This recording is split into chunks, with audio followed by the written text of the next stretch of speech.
Hello, YouTube. Myron Golden here, and I'm going to talk to you today about it's easy for you to get rich. Well, what I really mean when I say it's easy for you to get rich, it is easier to create wealth now than it's ever been in human history. So your best chance to create wealth is right now. It's interesting. There's a verse in Luke chapter 16, verse number 8, and it says, he commended the unjust steward because he said, the children of this world are wiser when? In their own generation than the children of light. So I'm going to help you become wiser in your own generation. Yeah. Here we go. You see, I got where I am because someone reached out a hand. Help me to stand, be an independent man. Because I'm standing on the shoulders of a giant. The shoulders of a giant, y'all. I'm thankful. When I say it's easier to create wealth right now than it's ever been in human history, I know that's hard for you to believe because it doesn't feel like it. And I know that for most people, when I say that, you want to believe it's true. Yeah, I want to believe that's true, but it doesn't feel like it's easier to create wealth now than it's ever been in human history. In fact, with the stock market going down and the war in the Ukraine, and they shut down the economy because of COVID, and the supply chain's all messed up, to a lot of people, it feels harder than it's ever been in human history. But I submit to you that it's easier now to create wealth than it's ever been in human history. Then Myron, why does it feel so hard? It feels so hard because most people can't make a living or having a hard time making a living in the present because they're trying to make a living in the past. What does that mean? They're trying to make a living in the past. They're attempting to do something that worked for their parents, worked for their grandparents, worked for their great-grandparents, but it doesn't work anymore. I've got some really, really, really good news and some really, really bad news. Here's really, really good news. You don't have to have a college degree to be successful. I've got some really, really, really, really bad news. If you have a college degree, and there's nothing wrong with having a college degree, but most people who get a college degree, when they graduate, here's what they find. They find themselves beautifully prepared to make a living in a world that no longer exists. By the time you graduate from college, the stuff you learned in your first year is already obsolete. Why? Because technology changes everything so fast, most people can't keep up. So I tell people, look, here's how it works. Everybody who's ever created wealth, like new wealth, most of the people who did that, they did it because they created wealth in their own generation. They weren't trying to make a living in the past. What do I mean? Well, what I mean by that is I teach this concept called the history and mystery of wealth.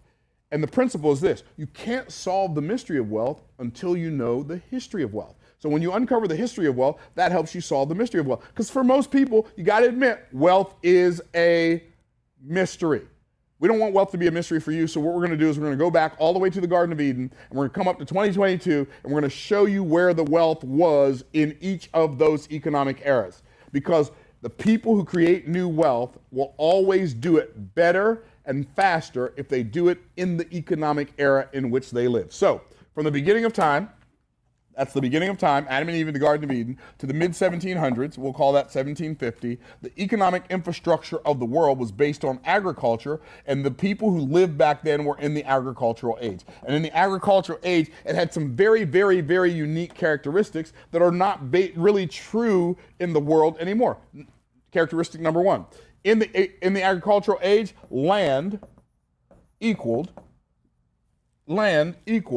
wealth. And the people who own the land own the wealth. And if you were born into a family that owned land, you were born wealthy. If you were born into a family that didn't own land, you were born poor. In the agricultural age, if you were born rich, you lived rich your whole life, and unless some other wealthy country came and took over your country and then took all your land, you were rich your whole life. If you were born poor, there was no middle class, and you could expect to be poor your entire lives. But guess what? The rich people owned the land, but they didn't want to work the land, so what would they do? They would make a little space on their property for some poor peasant farmers to live. Those poor peasant farmers would work the land. They would bring them all the wealth of the land. And when they brought the wealth of the land to the lords and the ladies, that's where we get the term landlord from. The landlord was the person who owned the land.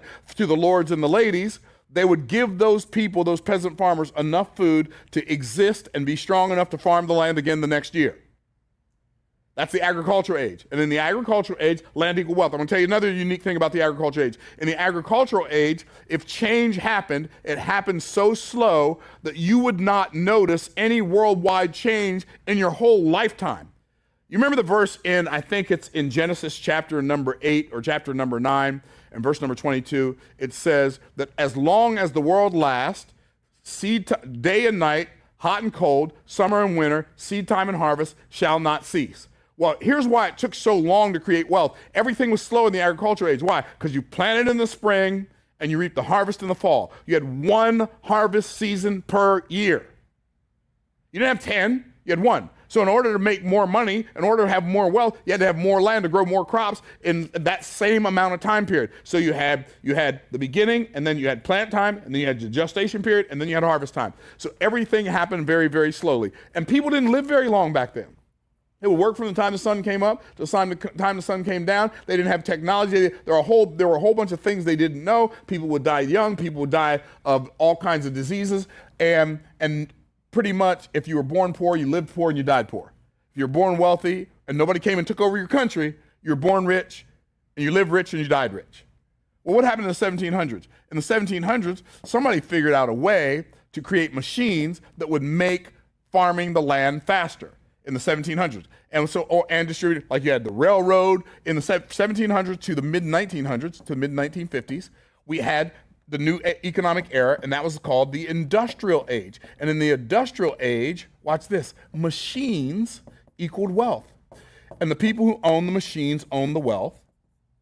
But in the industrial age, wealth was created much faster, and much bigger wealth was created in the industrial age than in the agricultural age, and was created much faster. Why? Because we had machines that took processes that would take men like months to do, and machines could get it done in a couple of days. So now we've got this machinery that does this thing, and from the mid-1700s to the mid-1900s, machines equaled wealth, and assembly lines were created during that time, and factories were created during that time, and you had tractors and trains and all of these, Smith & Wesson, they came up with this whole concept of specialization. And all of these things happened during the industrial age. Now, in the industrial age, it lasted for a couple hundred years. In the industrial age, what's fascinating about that is a bunch of things were created. The concept of retirement was created in the industrial age. Retirement didn't exist before the industrial age. They created these things called where the people go on strike. What's that called when people go on strike? Unions. They created unions, labor unions in the industrial age. In the industrial age, one day what happened was I'm working in my factory. I'm working down there in the factory. I'm doing a really, really good job. I'm working harder than all the other guys in the factory. My boss comes down. He says, Myron, you're doing such a good job in the factory. Since you're working so hard, and we know we can trust you, if you'll go to school at night and get a degree, you won't have to run this machine anymore. When you graduate, we'll make you a manager, and you can run all the people who run the machine. Guess what I went home and told my children? Hey, kids, here's what you do. You study hard, you go to school, you get good grades, you graduate, you go off to college, you get a management degree, and then you can be successful, and you can skip working in the factory. You can go straight into management. And in the industrial age, that made sense, and that worked then.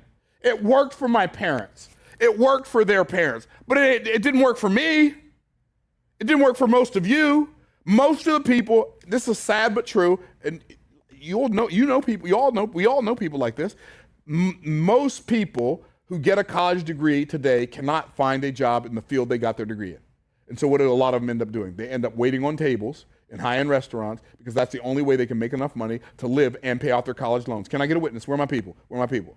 Y'all know I'm telling the truth, but why? Because they bought into an industrial age idea. I'm going to tell you something else that was really big in the industrial age, this thing called permission. What do you mean permission? Do you realize if I wanted to be an author in the industrial age, my writing would have to be dubbed by a publisher who had the ability to print books. You're a good writer. And if they didn't think I was a good writer, I couldn't get my book printed.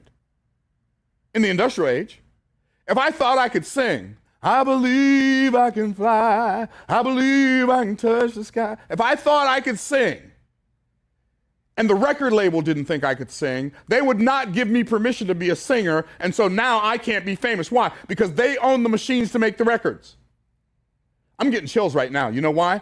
Because we grew up in a permission-based society where somebody else had to dub you as good enough.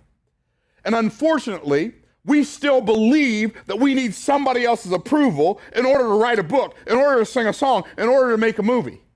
But the reality is, we don't need anybody to dub anything. All we need is to turn on a camera and do our thing and see if our brand, our singing, our acting, our book, our writing, our expertise can garner an audience, a group of fans who love the way I sound. And I've always said, hey, if Neil Diamond can make money as a singer, anybody can. Anyway, I'm proud of Neil Diamond. His voice, I just couldn't understand it. I couldn't understand, how did that dude with that voice get famous? That's all I was wondering. Anyway, and he did it during the industrial age when you had to get permission. He must have knew somebody who knew somebody's daddy, who knew somebody's uncle, right? But in that age, you had to get permission from somebody who owned the machines in order for you to create wealth. And then if you were fortunate enough to be the Temptations, or to be the Jackson 5, or to be the Osmonds, or to be Earth, Wind, and Fire, or the Commodores, then in the permission-based society, you could be a singer. That was then, this is now. You don't need any of that stuff now. You know what trips me out? What trips me out is shows like American Idol. You're waiting on 4 people to vote on you? Everybody in the audience loves you, and Simon says, oh no, you sound terrible. Who cares what Simon, this ain't Simon Says, baby.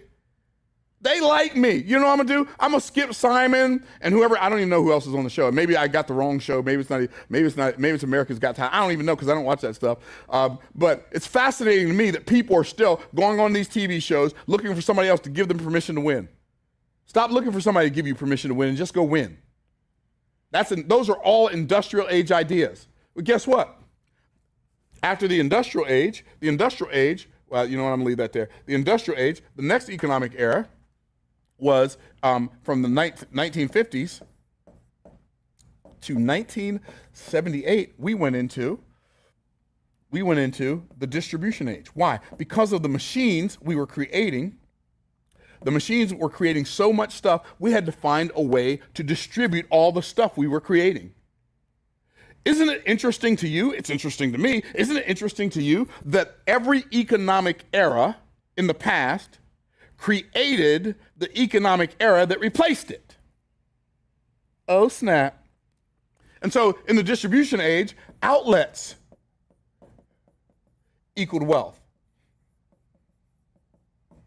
And when outlets equal wealth, the people who own the outlets own the wealth. And guess what was created during the distribution age? Franchising was created in the distribution age. What else? Discount stores, right? Discount stores were created. What else? Malls were created. What else? Infomercials were created. And people created millions and millions of dollars in all of these. Direct sales.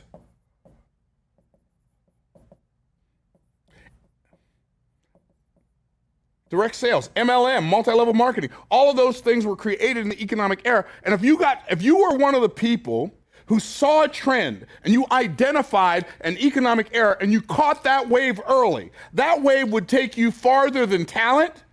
It would take you further than talent. It would take you further than it would take you further than skill. It would take you further than a degree, because you identified an economic era and rode the wave that was there instead of riding the wave that used to be there.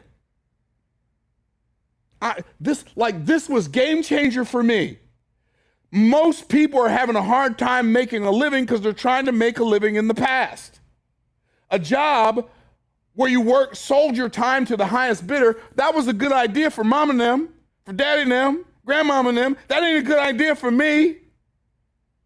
Okay, what happened in 1978? 1978, this thing was invented called the personal computer. So 1978 to 1994, we went into the technology age. And guess what in the technology age? Tech know-how. Tech hyphen, that should have been an H, but who cares? Know hyphen how equaled wealth.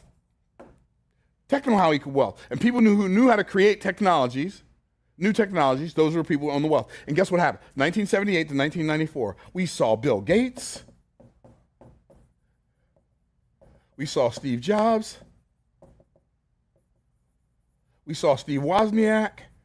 We saw Michael Dell.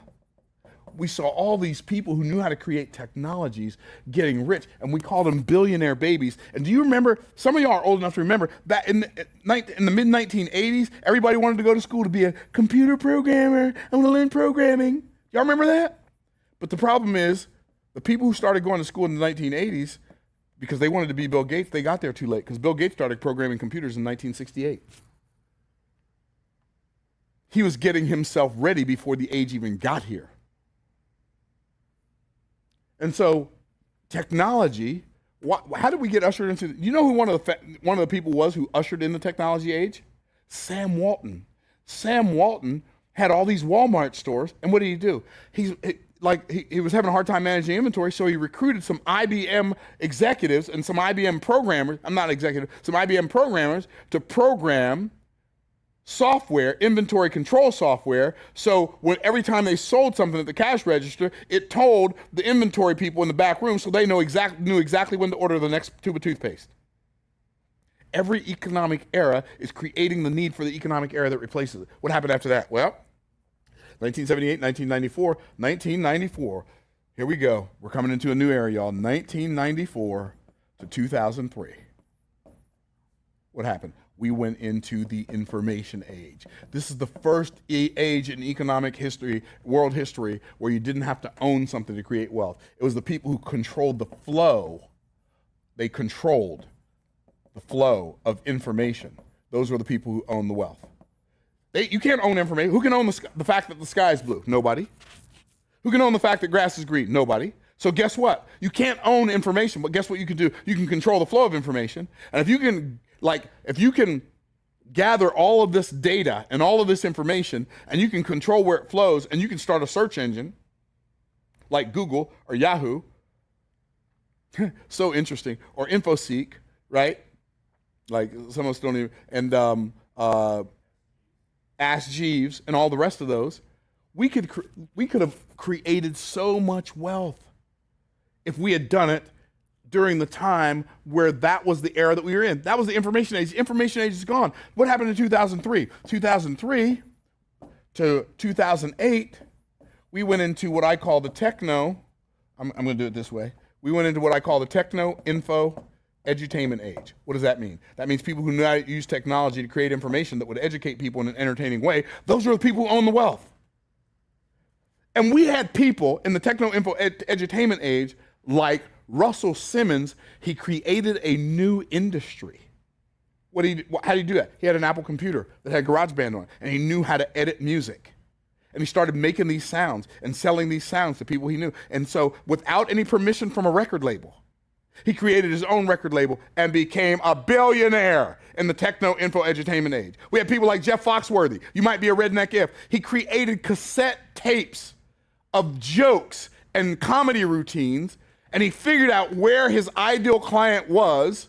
They were truck drivers, and he would sell these cassette tapes at truck stops. He became so rich, he was one of the sharks on Shark Tank. The techno, info, edutainment age. You may have heard of this guy. He was homeless, but now he's a billionaire. What was he doing? He was selling videotapes of plays out of the trunk of his car, and now he's a billionaire. Why? Because he created his wealth in the economic era in which he lived. Homeless to billionaire. How did he do it? By tapping into the economic era in which he lived. The children of this world are wiser when? In their own generation than the children of light. I'm going to tell you one of the biggest problems Christians have that are keeping them broke as a joke and ready to choke. You're trying to make a living in the past the way things used to work, and they don't work like that no more. I know this is helping somebody. It ain't just helping me. Well, guess what? 2008 to, I don't know. Now, before we get to 2008, what did y'all notice about all those economic eras? Did you notice from the beginning? This lasted for that lasted for a couple of decades. Okay, this lasted for thousands of years. This lasted for hundreds of years. This lasted for a couple of decades. This lasted for 16 years. This lasted for 9 years. This lasted for 5 years. Every economic era is getting shorter. Until when? Until 2008. What happened in 2008? What came out in 2008 that impacted the world in such a great way that it literally shook the economic landscape? It's the greatest economic era that's ever existed, and the first economic era in world history that's lasted for a longer time than the previous economic era. What did we do what was invented in 2008? I'm going to give you a clue. There was something that was invented. There was something that was invented in 2007. What was invented in 2007? An iPhone. Remember that? 2007. July of 2007, the iPhone came out. Okay, cool. What was invented in 2008? The App Store. The App Store was created in 2008. Now you say, and by the way, even before Apple came up with the App Store, Amazon was already doing this, but Apple has a way of just taking over stuff. How many of you notice that? They have a way of taking over stuff. Well, guess what? When Apple created the App Store, and Amazon and Apple brought us into 2008, they brought us into the partnership age. Now I want you to wrap your mind around this. In the partnership age, people who know how to create and sustain strategic partnerships, those are the people who own the wealth. Say, what does that mean? Well, Amazon and Apple were the first two to set up, and they said, Amazon with its books first, and then its products, Apple with its apps, its books, and its music, said, if you will go out and if you'll create products or apps to put on our store or write books and put them on our shelves, books and ebooks, and if you'll create apps and put them in our app store and magazines and books, we will sell your product to our audience. We will give you 70% and we will keep 30%. This is the first time in world history. Hear me now. This is the first time in world history where a multi-billion, well now multi-trillion dollar corporation said to average people, we don't want you to just come get a job with us anymore. They're telling you in what just watch what they do. Don't listen to watch what they do. Come and partner with us. You create products to put on our shelves. We will market your products to our customers and we'll pay you most of the money. I am telling you, strategic partnerships are the Golden Gate Bridge, but I've never been on the Golden Gate Bridge, so I don't even know if that's a good illustration. So, are the golden ticket. Strategic partnerships are the golden ticket. They are the master key that can open up doors for you that you can't open up by yourself. There's somebody who's good at what you're bad at, and there's somebody who's bad at what you're good at, and when you partner together, y'all become amazing. There's somebody who has an offer, and you have an audience. And when y'all come together, it's amazing. There's somebody who has an audience, and you have an offer, and when y'all come together, it's amazing. We are in the partnership age. You deserve, whether it be through affiliate marketing. I'm just a regular dude, right? So I know this guy. He's built since 2014, he's built $100 million software company. He had another software program that he created, and he wasn't really doing anything with it. So I said, hey, why don't you sell me that, white label to me, something, whatever. He said, I'll tell you what I'll do. You pay these developers that I have, you pay them $75,000, and you can own 35%, I'll own 35%, and the developers will own 10% apiece, and together we will build this empire. Let's go. Why? Because partnerships, strategic partnerships, are where the wealth of the present and the future are. And what you've got to learn how to do is you've got to learn how to partner with people who have what you need and people who need what you have. So it's easier to create wealth now than it's ever been in human history, as long as you're willing to make money in the economic era that exists instead of trying to make a living in the past. I hope this helps you. If you like this video, click like, subscribe, comment, and we'll look forward to seeing you on our next YouTube video. Bye for now.